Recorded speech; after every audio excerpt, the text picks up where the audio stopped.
terima kasih pemirsa, Anda tetap bersama kami di Kiswah Kajian Islam Ahlus Sunnah wal Jamaah. Baik, kita akan lanjutkan lagi. Dan sekarang saya akan membacakan pertanyaan-pertanyaan yang sudah masuk. Dan kepada Anda yang ingin menyampaikan pertanyaan, silakan saja bisa di WA ya, melalui WA di 0896 540 76048. Oke, mohon izin saya membacakan beberapa pertanyaan ini. Baik, pertanyaan pertama adalah mengapa masih rajin maksiat padahal ia juga rajin sholat? Nah, ini pertanyaan dari Taufan di Malang. Nah, silakan. Iya. Oke, terjawab. Di dalam Al-Quran Allah mengatakan Aqimis sholat inna sholata tanha anil fahsyai wal munkar. Dirikan sholat, sesungguhnya sholat itu akan mencegah dari perbuatan keji dan munkar. Saya kira kalau seandainya seseorang betul-betul melaksanakan sholat itu dengan baik, sesuai dengan apa yang diajarkan Rasulullah SAW, saya akan mampu sholat itu mencegah perbuatan keji dan munkar.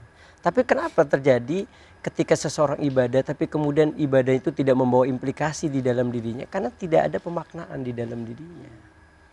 Makanya di dalam Al-Quran juga kembali Allah mengatakan wasta'inu bis-sobri was-sholah wa innaha lakabiratun illa 'alal khasyiin. Mungkin di situ. Ya, mintalah pertolongan dengan sabar dan sholat. Sesungguhnya sholat itu sungguh berat kecuali atas orang-orang yang khusyuk.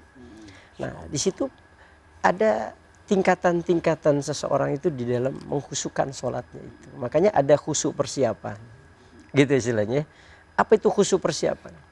Khusyuk persiapan itu bagaimana kita memulai sholat itu betul-betul ketika kita mendengar azan itu yakinkan bahwa kita ini sedang butuh Allah.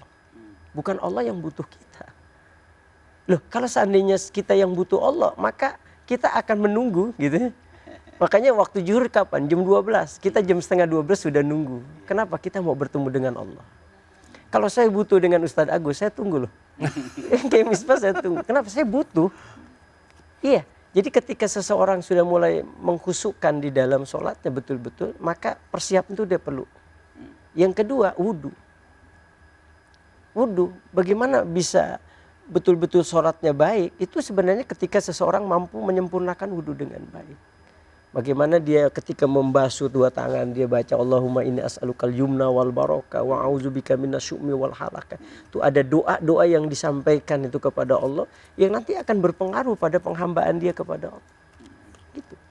Nah, kemudian apalagi pakaian, itu pakaian juga berpengaruh. Maka Rasulullah ketika dia sholat, dia pakai pakaian yang terbaik.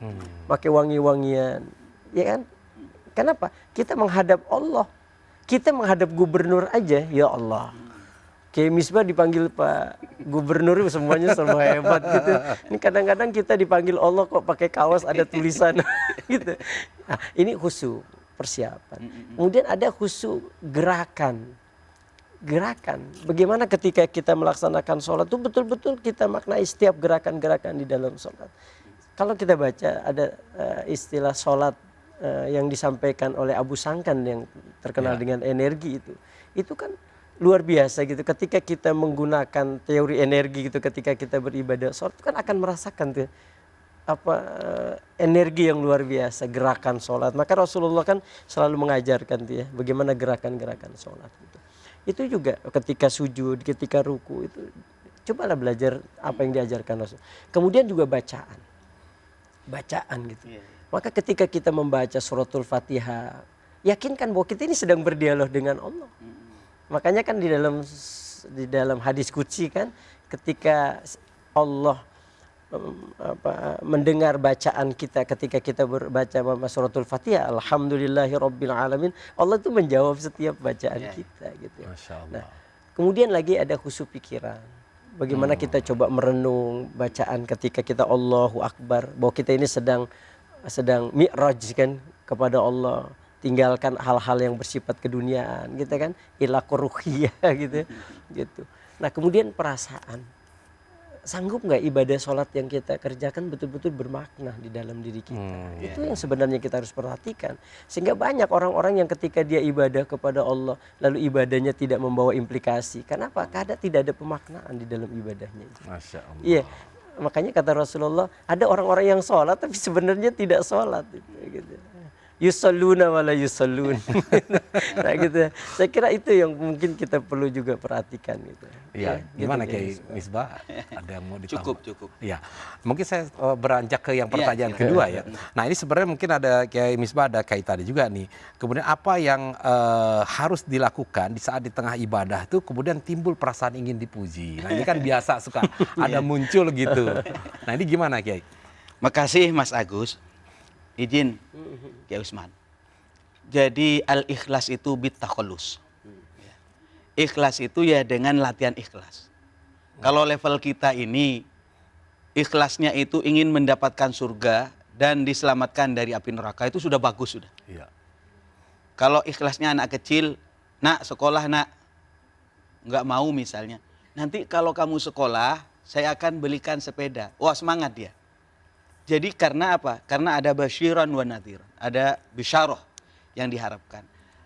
Karena itu al-ikhlas bitakhalus. Dengan melatih ikhlas. Jangan berhenti. Jadi kalau misalnya kayak Usman, kalau kita watarkul ibadah, watarkul amal li ajlinas, ya riya juga nanti.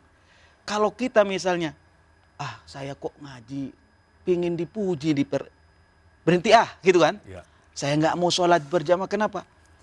Ada yang melihat saya. Kok meninggalkan ibadah karena manusia, watarkul amal li ajlinas, riya. Kalau kita meninggalkan amal karena manusia, riya. Jangan. Terus bagaimana solusinya Pak Kiai?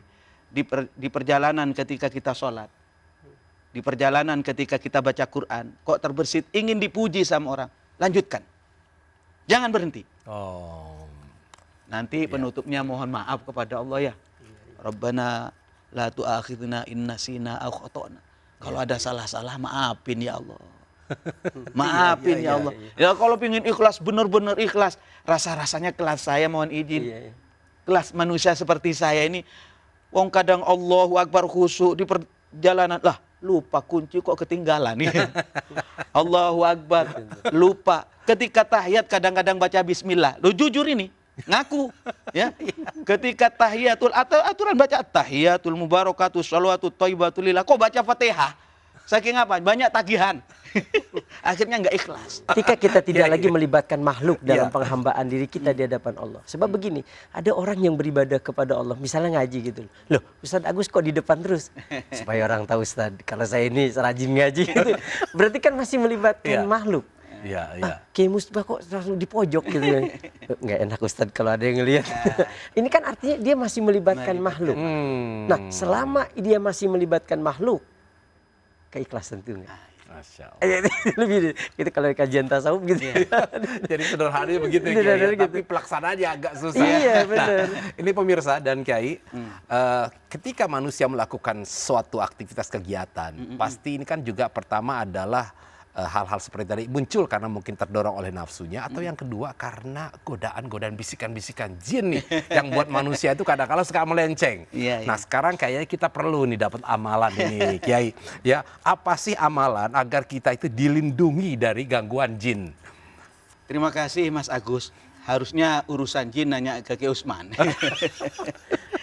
Tapi begini, saya itu pernah waktu nyantri di pondok pesantren itu diingatkan tentang surat Al-Ikhlas, surat Muawwadatain, Qul a'udzu birabbil falaq dan Qul a'udzu birabbin nas. Itu Mas Agus. Ya.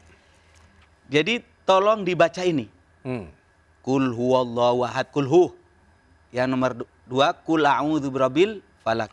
Yang nomor 3 Qul a'udzu birabbin nas. Baca sampai selesai. Kemudian setelah selesai dibacain begini. Ditiupkan ke tangan. Kemudian diusapkan ke seluruh tubuh. Insya Allah tidak akan diganggu oleh jin. Itu kapan aja atau kalau setiap kita saat merasa terancam, gelisah? Merasa terancam. Gelisah. Lah ini nanti saya digendam orang. Nanti bisa saya disihir orang.